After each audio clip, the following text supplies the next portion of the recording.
જય માતાજી ખેડૂત મિત્રો અને પશુપાલન મિત્રોને જય દ્વારકાધીશ. કેમ છો બધા? મજામાં છે. અને આજે આવી ગયો છું ફેર તમારા માટે નવા ટોપિક પર વિડીયો લઈ કે પશુપાલનનો મિત્રો કેટલા સમયે એટલે કે કેટલા દિવસો સફળતા મળવાની શરૂઆત થાય, કેટલા વર્ષ લાગે, એવી બધી હું તમને આ વિડીયોમાં માહિતી આપી. અંત સુધી જોજો. ચેનલમાં નવા હોય તો લાઈક શેર સબસ્ક્રાઈબ કરી નાખજો. તમારા બે મિત્રોને વધુમાં વધુ શેર કરજો. અને અહીંયા તમને કાળા કલરનું બટન દેખાતું છે નજીક, તો એ દબી દેજો અને બે લાઇકન ઓન કરજો. એનાથી તમને મારા વિડીયોની બધાના પહેલા નોટિફિકેશન. તો મિત્રો આપણે પશુપાલનની વાત એવી કરીએ ને, તો વાત એવી છે મિત્રો, આપણે પશુપાલનને ઘડીક સાઈડમાં મૂકી ને બીજી વાત એ કરીએ. પહેલાં તમને હું એ કરું કે આપણે મિત્રો ભણવા જઈએ, તો આપણે મિત્રો સરકારી નોકરી મેળવવા માટે ભણવા જઈએ. બધા નહીં, પણ આ તો ખાલી દાખલા થઈ ગયા તમને સમજાવું. તો આપણે કેટલા વર્ષ ભણીએ? સરકારીમાં 8, બીજી પછી 4 ધોરણ, પ્રાઇવેટમાં 12, 3 વર્ષ કોલેજના, 15 વર્ષ તો મિત્રો ઓછામાં ઓછા ભણીએ ને, ઓછામાં ઓછા 15 વર્ષ ભણીએ. અને એ 15 વર્ષ ભણ્યા પછી આપણે મિત્રો ગમે તે એટલે કે સરકારી નોકરીનું ફોર્મ ભરીએ અને એની તૈયારી કરતા હોઈએ, તો એ ગેરંટી તો કોઈ આપતું નથી કે નોકરી આ વ્યક્તિને મળશે, શક્ય જ નથી ગેરંટી. પણ એ તોય મહેનત કરે છે. એના માટે કેટલા વર્ષની મહેનત ગણી તો કે 15 વર્ષની. આપણે મિત્રો ઘણા બધા એવું વિચારીએ છીએ કે મને આનો મેં ધંધો કર્યો છે પણ હજી સફળતા નથી મળી ને મારે આમાં કાંઈ વધતું નથી ને હવે આ ધંધો બંધ કરી દઉં ને બીજો ખોલું. તો આ વિચારો છે ને મિત્રો કદી તબેલામાં ના આવતો. તબેલામાં જે એવા લોકો આવજો કે જેનામાં હિંમત હોવી જોઈએ, ફૂલ એટલે ફૂલ હિંમત, ખોટ ખાવાની તાકાત. એનામાં આ બે વસ્તુ છે ને એ એક સમય 100% નફો કરીને જ રહેશે. કેમ કે એને બીજા ધંધામાં વિચાર નથી, એને જે છે એ એક ધંધામાં છે. ને મિત્રો જેને મારે એ જ કહેવું કે જે તમે ધંધો કરો ને એ ધંધાને તમે પકડી રાખજો, બાકી સફળતા એક સમય 100% મળશે. કોઈ મિત્રો હિંમત ના કરતા પશુપાલનનો કરતા હોય કે પછી ગમે તે કરતા. એવી જ રીતે મારું કહેવાનું એમ મિનિંગ છે કે 15 વર્ષ ભણી છતાં મિત્રો નોકરી નથી મળતી. તો એ એમ કોઈ વિચાર્યું કે મારે 15 વર્ષ ભણીને નોકરી લેવી, મળશે નહીં તો એ ભણે ને બધા કેટલા પૈસા બગાડે, તોય છેલ્લે નથી મળતી. છેલ્લે અમુક હીરામાં જાય. આવા બધા મેં તો ઘણા મિત્રો દાખલા થયા, બહુ મારે જાહેરમાં ના કહેવાય, આવું બધું છે. તો આપણે એમ કહીએ મિત્રો પશુપાલનમાં મેં વર્ષ દિવસથી ચાલુ કર્યું, મને કાંઈ એવી સફળતા નથી મળતી. તો મિત્રો એવી જ રીતે કાંઈ એવી વખતે ધંધામાં નથી કે તમે અત્યારે કરો ને રાતોરાત કરોડપતિ બની જાય. બસ બધામાં સમય એટલે કે બધામાં ભોગ માગે. હા, હું બધું વાત કરું ને બધામાં ભોગ માગે. તમે રાતને દી મહેનત કરો ને ત્યારે તમે વર્ષ 2 વર્ષે સક્સેસ થાવ તો થાવ. એમાં 3 વર્ષ પણ લાગી જાય, 4 વર્ષ પણ લાગી જાય, 5 વર્ષ પણ કારક લાગી જાય પશુપાલન. એના માટે મારે એવું કહેવું કે જે મિત્રોને છે ને આમાં રસ છે પશુપાલનનો કરવા, એ મિત્રોને ઓછામાં ઓછો વર્ષથી 1.5 વર્ષમાં સક્સેસફુલ થઈ જાય છે. કારણ કે એને એક ને એક ધંધામાં રસ લાગી ગયો છે. જે બીજા લોકો એવા આવી જાય છે કે દેખાદેખીમાં, જે લોકો દેખાદેખીમાં આવી ગયા છે ને એ 5 વર્ષે પણ આ સુધીમાં સક્સેસ નથી થઈ. આ પણ મેં દાખલો 2-3 જગ્યાએ જોયો છે. કેમ કે એને કાંઈ રસ જ નથી, એને દેખાદેખીમાં કરવું છે તો કોઈ દિવસ સક્સેસ થાય નહીં. એને આ જ મિત્રો આ વિચાર હોય તો ખબર સાથે એને બીજો વિચાર થતો હોય તો એ બીજા ધંધાનો વિચાર થવો. તો એમ કાંઈ આપણે કાંઈ નાની નાના ખ્યાલ નથી કે સક્સેસ થઈ જાય. જે મિત્રોને પશુપાલનનું કરવું છે ને એને એક મસ્ત મજાની હિંમત આપું છું કે તમે જે પશુપાલનનું કરવા માગો છો ને એમાં તમે છે ને શરૂઆત તમે હાવ નાનેથી કરો, કોઈ દિવસ મોટોથી નહીં. એક પશુ લો, એ પશુને તમે પશુ તમને એટલું નોલેજ આપીને લીધા છે ને, તમારામાં જો આવડત હશે તો તમને સક્સેસફુલ કરી દેશે, અને તમારામાં આવડત નહીં હોય તો તમને ઘણો બધો અનુભવ દઈને જશે. બાકી તમે ગમે તે નવા ધંધાની શરૂઆત કરો ને તમને કાંઈક ને કાંઈક તો શીખવા મળે. આ તો જે મિત્રો કાંઈ કરવું નથી ને આમને ખાલી હોઈ રહેવું છે ને એની કાંઈ ધંધો નથી. બાકી જે કરવા માગે છે ને એને તો ખાલી ગમે એ શરૂઆત કરે ને કાંઈક ને કાંઈક તેને શીખવા મળે છે. કાં તો એને સફળતા મળે, કાં તો એને અનુભવ મળે કે બીજી વાર એ ધંધો કરે ને તો એ અનુભવથી કરે છે, ઝીરોથી નહીં. આવું બધું છે. એટલે મારું કેવું મિત્રો આ વિડીયોમાં ખાલી એટલું છે કે તમે ધંધો કરો ને તો સક્સેસફુલ કરો, દિલથી કરો કે હવે મારે ગમે તે થાય, બાકી આ ધંધામાં એકવાર સક્સેસ થઈને જ રહેવું. આવા દિલથી હિંમત રાખીને કરશો ને 100% સફળતા મળશે. એટલે મારું કેવું એવું છે કે તમે વિચાર કર્યો પશુનો તબેલો કરવો, ગાયોનો કરવો, ભેંસનો કરવો, કુકડા ખંડનો, આ તમે વિચારી લો. કે પછી તમારે દાડીએ જવું, હીરા કસવા કે કોઈ કંપનીમાં 15,000 20,000માં નોકરી કરવી, આ વિચારી લો. વિચારીને પછી જેમાં તમને એમ થાય મારે કાંઈ કરવું નથી, પશુપાલનનું કરવું છે, તો પશુપાલનનું કરવું છે ને મિત્રો તો તમે આવી એકવાર વેલકમ જ છે. કેમ કે આમાં પણ પૈસા મળે છે કેટલા મળે ને એની વાત કરું તો મિત્રો આ સોશિયલ મીડિયા કહેવાય એટલે મારે એવી જાહેરાત તો વાત ન કરે.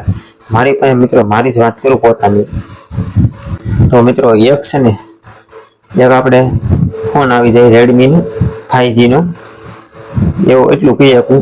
ખાલી એક ભેંસમાં મિત્રો મારા મહિનાનો ખર્ચ કાઢતે રેડમી ફોન આવી જાય. કેટલાનો થાય મિત્રો એ હું તમને ન કહી શકું કેમ કે મારા યુટ્યુબમાં પૈસા નથી આવતા. પણ મિત્રો આ ભેંસુનું આમાં જાહેરાત ન કરી હવે કેમ કે ટ્રિક બ્રેક ચેનલની આવી ગઈ હોય ને તેમ તરીકે મિત્રો ચેનલ પણ વહી જાય અને કોપીરાઇટ આવી જાય એટલે મારે ન કરે. પણ તમે સમજી લેજો મિત્રો 15 થી 20 ની આજુબાજુ હવે તો સમજાઈ ગયું. ફિક્સ ભાવ હું ના કહીએ 15 થી 20,000 રૂપિયા જેટલો 15 થી 20 ની અંદર મારે ઇન્કમ છે ખાલી ભેંસું. સોશિયલ મીડિયાની હજી સુધીમાં કોઈ જાતની આવક નથી પણ આ એટલી છે એક ભેંસ ઉપર. કેમ કે આનો સમયની વાત કરું તો મારે 20 વર્ષ તો ખાલી મિત્રો પશુપાલનમાં ખાલી ભેંસમાં લાગી ગયા. ત્યારે હવે મને હજી ખબર પડવા રહી નોલેજ મેળવ્યું કેમ કે હવે મને આ દિલમાંથી જાગૃત થયું કે આ ધંધો કરવો હોય તો આવી રીતે હોય આની માહિતી કે આમ કરવું પડે. એટલે હવે મારા પશુપાલનનું મિત્રો નોલેજ કોઈ પાસે લેવા જવાની જરૂર ન પડે એટલું મારે આવી ગયું કેમ કે આ મને મારા અનુભવે શીખવાયું. 2 વર્ષ લાગી ગયા અને અત્યારે મારે કોઈ જરૂર ન પડે. ને સોશિયલ મીડિયામાં મિત્રો હજી કાંઈ આવતું નહીં. સોશિયલ મીડિયામાં આપણે ઓણ જ ચાલુ કર્યું છે કેમ કે મને એક શોખ જાગ્યો કે સાથે સાથે હું પશુપાલનનો કરું છું. ધારીને પશુપાલનની ચેનલ બનાવું કોઈ મિત્રોને મારી પાસેથી થોડુંક નોલેજ મળે કે કોઈ ધંધામાં આગળ જતું હોય તો મારું શું થાય એવી રીતે મેં ચેનલ આ ખોલી છે અને તમે સારો એવો સપોર્ટ કરો છો એટલે કોઈ ટેન્શન નથી. એક ભેંસની વાત કરું ને મિત્રો તમને હાસું લાગે તો ખોટું લાગે મારી ભેંસ એવી છે મિત્રો એક ટાઈમનું 6 લીટર દૂધ કરે. ખાલી એક ટાઈમનું 2 ટાઈમનું મિત્રો 12 લીટર જેટલું દૂધ કરે. એમાં અમે 2 લીટર રાખી ઘર પૂરતી ને 10 લીટર દેરિયા જાય તો હું તમને દાખલા તરીકે 60 રૂપિયા તો ભાવ બધાને ખબર છે આવે 60 નથી ગણતો હું ખાલી તમારા માથેથી 50 ગણું છું. 200 નું 10 લીટર 500 નું એટલે 2 ટાઈમની મિત્રો મારે 15 મહિનાની મેલ પર મિત્રો મારે છે ને 15,000 જેટલી આવક છે ખાલી પશુપાલન. ને તમે હવે એ વાત કરો મેં મિત્રો હું તો હિસાબ મારેલો છે કેમ કે છે ને એક ભેંસ છે એની મેલ પર મારે નીરવની વાત કરું ને ઘરની જમીન છે મારી વાત સાંભળો. લીલું મારા ઘરનું ઉકલ મારા ઘરનું મારા ખર્ચો હું ખાલી ખાંડનું મહિને એક ભેંસને મારા મિત્રો એક થેલી હોય ને ખાંડ તો થઈ જાય 7 એટલે 1500-2000 ની આવે. બધું મારે ઘરનું છે એટલા મારે ઓછામાં ઓછા મહિનાના 13,000 રૂપિયાની ખાલી એક ભેંસની મેલમાં આવક છે. બધું મારી પાસે છે અને તમારા પાસે ન હોય તો એમાંથી તમે અડધું કાઢી નાખો તો પણ તમને આમાં નફો મળે. પણ અમુક ટકાએ કેમ કે ખેડૂત મિત્રો જેટલી જમીન હોય એના કરતાં તમને અડધા જ મળે એટલે એની હારે આપણે આમ કરીને તો 50% મળે 50% આપણે રોકાણમાં વ્યૂ છે. પણ મારે જો ખાલી એક મિત્રો એક ભેંસની તો 13,000 ની આવક હોય તો જે મિત્રો પાસે અત્યારે 10-10 15-15 ભેંસોના તબેલા હશે એની પાસે તમે મહિનાની આવક ગણતા હશે તમારી રીતે ગણી નાખો. હું તમને ડાયરેક્ટ સમજાવું ને તો 5 ભેંસને ડાયરેક્ટ શોર્ટકટમાં આપણે 3,000 રૂપિયા નથી ગણતા. 5 ભેંસના મિત્રો મહિનાના 50,000 10 ભેંસના લાખ ખાલી 10 ભેંસ હશે અને મિત્રો મહિનાની લાખ રૂપિયા ઇન્કમ હશે એટલે 100% છે. એમાંથી એને ખાંડના 25,000 કાઢવાના આવે ખાલી એટલા બધા નથી આવતા. હું ગણું 75,000 રૂપિયાની મિત્રો આવક છે ખાલી એક મહિનાની માઇલપા જે 10-10 ને 12 ભેંસું લઈને ફરે પશુપાલન. તમને એમ કે પશુપાલનમાં નથી પશુપાલનમાં અત્યારે આવક છે ને એટલે એક પણ ધંધામાં નથી. બસ ખાલી ટેલેન્ટ હોવું જોઈએ આપણામાં. એક ભેંસમાંથી બીજો બિઝનેસ કરવાની આવડત હોવી જોઈએ એટલે કે બીજી ભેંસ લેવાની તો એના મિત્રો ખાલી એક મહિનાની 45,000 આવક છે. તો એમાં એ મિત્રો એક દાળીઓ ખાલી રાખે ને 25,000 નો ભેંસું દોવાનો નીરવાનો તો પણ એને બેઠા બેઠા 50,000 રૂપિયા મળે. આ છે ને આ પાવર મિત્રો પશુપાલનનો છે ખાલી 10 ભેંસું. તો મારું કેવું એવું છે મિત્રો આપણે કાંઈ એટલી 10 ભેંસું લેવી એવું નથી કહેતો. બસ એકમાંથી 2 કરો 2 માંથી 3 કરો એમાં લઈને પૈસા આવે એમાંથી તમારી દાડી કાઢતા જાઓ આવું બધું કરતા જાઓ. અને તમારી પાસે નિરાવ કે ન હોય તો તમે વેચતું લો તો 5 ભેંસ તમારે થઈ જશે ને. ધીમે ધીમે શરૂઆત કરજો. જે દિવસે તમારી પાસે 5 ભેંસ થઈ જાય તે દિવસે તમારે મિત્રો 50,000 ની આવક થઈ ગઈ ખાલી ભેંસોની માઇલમાં. 50,000 ની આવક થઈ ગઈ ને એમાં તમારે મહિનાની વાત કરો ને મારે કારક છે ને વેચતો નિરાવ લાવું છું અત્યારે નહીં લાવતો પણ કારક લાવું ને તો 10,000 નો લીટર લાવું ને મિત્રો તમારે 2 મહિના જેવો વ્યૂ જાય છે. એટલે તમારા મિત્રો છે ને 50,000 નો લીટર તમે ખાલી લાવો ને 50,000 નો તો તમારા મિત્રો વર્ષ તો વ્યૂ જાય ઓછામાં ઓછો વર્ષ તો વ્યૂ જાય મિત્રો મારા અંદાજ પ્રમાણે. તો તમારા મિત્રો કેટલા પૈસા આવી જાય તમે ખાલી હિસાબ મારો. 1 મહિનાના 50,000 તો તમે 1 મહિનાનો નિરાવ લાવી નાખો તો તમારે વર્ષ દિવસ તો હું નહીં પણ આપણા મિત્રો 5 મહિના ખાલી ગણીએ તો 50,000 નો નિરાવ કરી નાખો તો 2.5 લાખમાંથી 2 લાખની તમારે આવક રહી 5 મહિનાની માલિકા તમારે છે ને 2 લાખની આવક રહે તો તમે હિસાબ મારો, તમારા મહિનો કેટલાનો પીડો ખબર? 1 મહિનો તમારે 50,000નો પીડો મિત્રો. એટલે મિત્રો જે છે એ તો પશુપાલનમાં એ આવક સારામાં સારી છે.